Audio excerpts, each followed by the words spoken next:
Untuk pelaksanaan berupa berita acara partai dan berita kami saya penjarakan. teknis itu bisa bersifat Berita human condition, nanti dipotong di situ. persiapan mempersiapkan orang-orang yang benar-benar siap dalam melaksanakan proses pemilu ini. Siap dan teruji. Terutama dari masalah yang kita hadapi sekarang ini, masalah kesehatan ya. Iya. Itu harus diutamakan. Iya. Nah inilah mungkin tanggapan dari kami, khususnya dari DPW Provinsi PPBB Provinsi Sumatera Selatan. Ya kami pada intinya bagaimanapun peraturan, bagaimanapun revisi yang ditetapkan, kami sebagai partai politik yang sah tetap siap melaksanakan sesuai dengan aturan hukum yang berlaku. Begitu juga dengan tingkat Belum bisa melihat keuntungan atau tidak menguntungkan atau menguntungkan, belum kita bisa lihat. Karena ini masih dalam proses persiapan.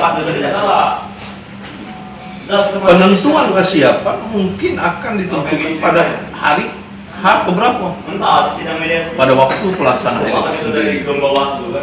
Lawan KPU sampai mati gitu. KPU lawan PBB. Provinsi Sumatera Selatan kami siap. Yang mau nanya lu bawa KPI. Apapun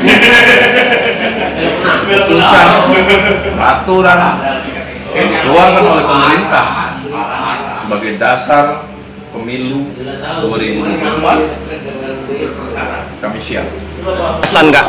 Apabila itu harus ada parlemen threshold di tingkat kabupaten kota, tingkat provinsi, kami dari DPW Provinsi Sumatera Selatan siap.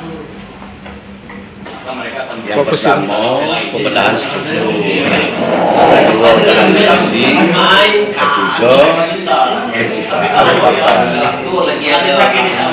ketiga tiga ini sudah serempak yang jalan. Jadi kalau verifikasi Sedang. ada target agak mungkin tahun berapa selesai? Kalau internal kan itu kepengurusan yang anu 1/1000 ya. Termasuk KTA nggak ya? KTA Ini kantor pemilikan kantor yang itu serempak ini. Jadi kalau di musim-musim masih banyak bukan serempak. Jangan lupa subscribe, share, komen, dan like ya.